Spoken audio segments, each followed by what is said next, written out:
Hi, I'm Rajeev Goel, co-founder and CEO of PubMatic. I'm here today with Evan Hovorka, VP of Product Innovation at Albertsons Media Collective.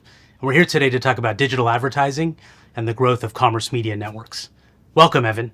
Thanks for having me. So let's start with, what is your role at Albertsons Media Collective and the journey from being a grocery retailer to a fast-growing media network?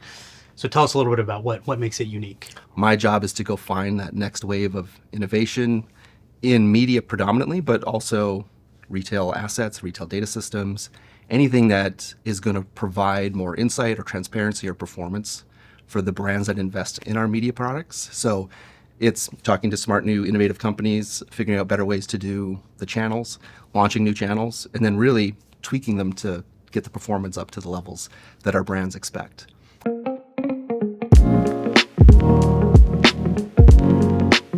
You have 90 million members in your loyalty program. That's a massive amount of first-party data at scale. And particularly in a privacy-first world, how is that first-party data advantage allowing you to change the value proposition for advertisers and to differentiate? The volume of our shoppers is substantial. That 90 million are our core guests who shop our stores. What makes that number even more special is the frequency in which they shop us. So yes, it's a big number, but we're seeing them 2.x times a week. So the frequency plus the scale creates a nice closed loop ecosystem, which means we can optimize faster, we can feel more confident in our measurement solutions. So that's a big, powerful piece of our backbone.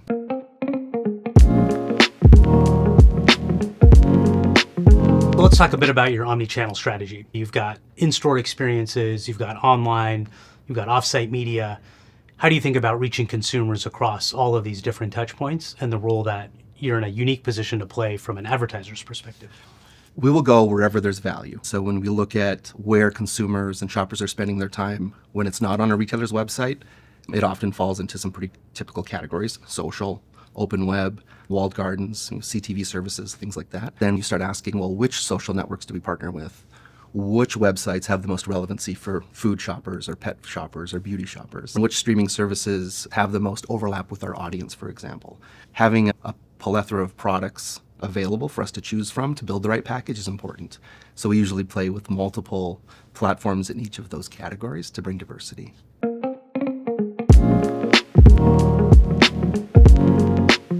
Closed loop measurement is a real advantage for commerce media, but it can also be a real challenge to deliver.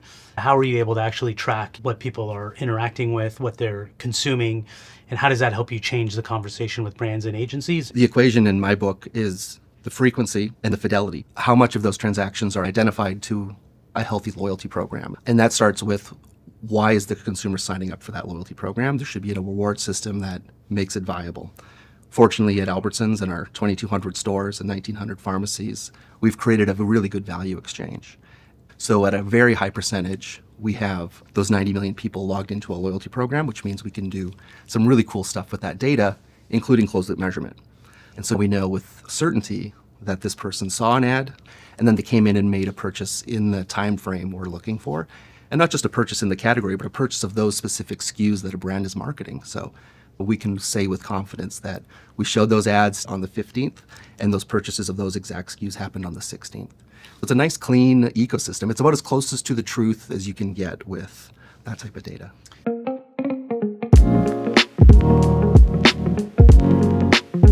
What goals do you find advertisers are looking for beyond ROAS, and how is Albertsons helping those clients achieve those goals? We have to have the same fidelity and findability when we go off-platform so that we can represent a high level of accuracy in our measurement tools. So it's bringing that data to a Meta, to a Pinterest, to our DSP partners and SSP partners. And then we can find a consistent methodology that applies to all channels. That's foundational. When we start to go beyond that, brands are looking for first-time buyers, so people who are buying the category for the first time and maybe aren't loyal to a brand yet, so they're open to becoming loyal to a particular brand. And then lifetime value. Mature marketers are looking beyond that 6-week campaign cycle and into a relationship that represents the true value of the larger relationship with the retailer. And so that LTV becomes an important piece of the puzzle.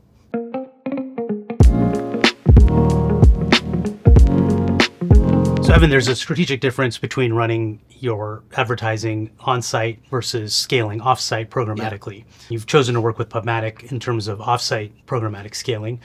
Walk me through that decision, what you were able to achieve with us that you weren't able to achieve otherwise.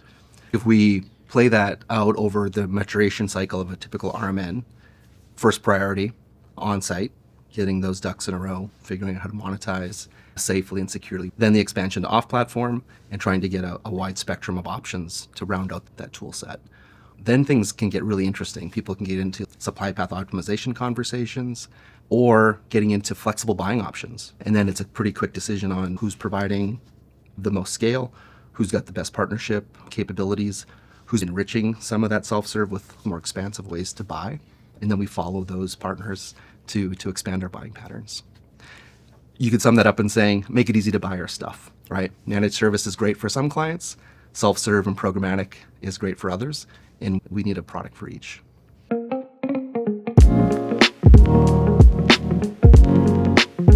Partnering with PubMatic through our sell-side technology has been key to making your audiences available wherever brands want to reach them. Tell us a little bit more about your vision and why is audience extension via the sell side an important part of the strategy? You start to look at the buying funnel, and if sell side is providing value to some of those sophisticated buyers for lower prices, access to more custom audiences, or bringing consistency across multiple DSPs, we should have a product there as well. We go where the dollars go. There are media trends moving up the funnel into the SSP. I think it's a brilliant idea. It opens some new doors to things we haven't been able to do before. We're excited to continue pushing in the direction of our agency and brand partners, and that's where they're going.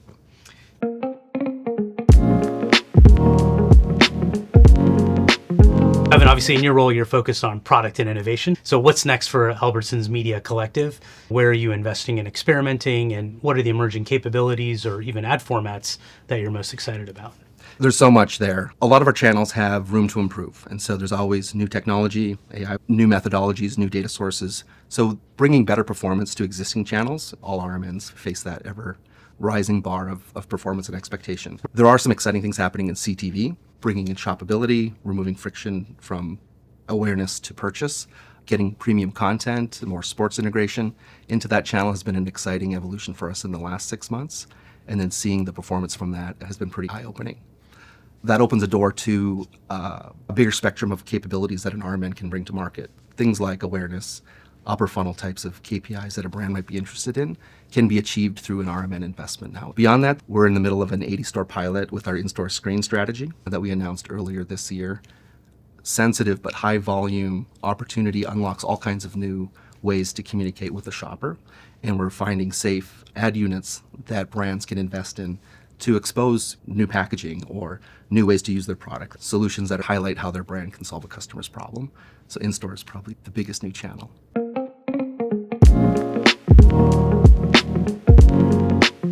That's terrific. And if we zoom out a little bit and think about retail media more broadly or commerce media networks, where do you see the biggest opportunities over the next 12 to 18 months across the industry? And what do you think we're missing in order for commerce media to reach its full potential? I think partnership is number one. There are so many other smart companies out there.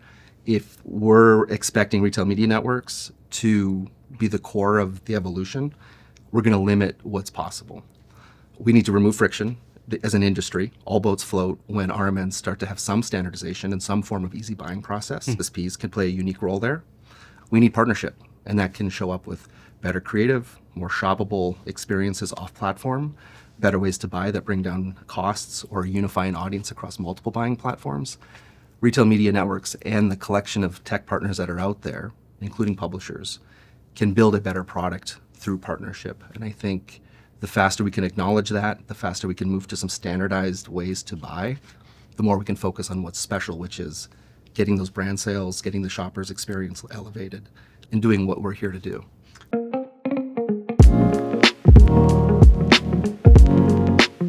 We really share that vision in terms of how can we create standardization to remove friction from advertisers or brands being able to reach their target consumer and to be able to do that at scale.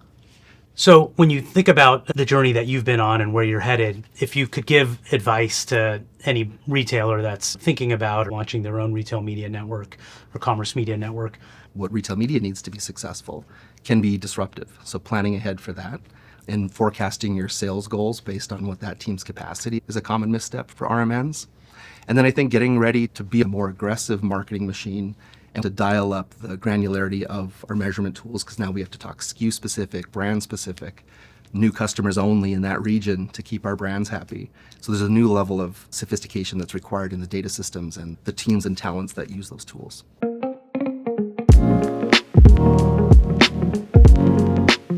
Great. So let's let our audience get to know you a little bit better. If you weren't in the retail and advertising at the intersection, what would your career have been instead? I started off as a programmer. Prior to that, I guess growing up in the prairies of Saskatchewan, I was a jack of all trades, fixing motorbikes and figuring out how to get that old truck running on the prairies of Canada. Then moved into engineering and was a coder. I did that for a couple of years and then just fell in love with this ability to build audience and improve marketing machines. But I think if I weren't in retail media and marketing, I would be an engineer.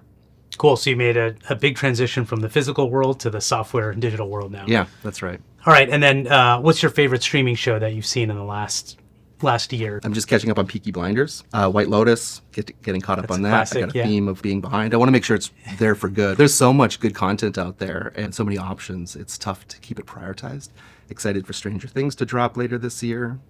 Caught up on my Wednesday episodes.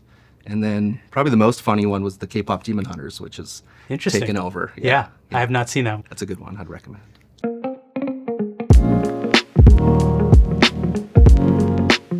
Great. Well, thank you, Evan. It's been a pleasure to connect with you. Thank you for sharing so much about the Albertsons Media Collective strategy. And I think I learned a lot. And we're excited for our opportunity to work together. Thank you. Appreciate the opportunity. Thanks, Evan. Take care.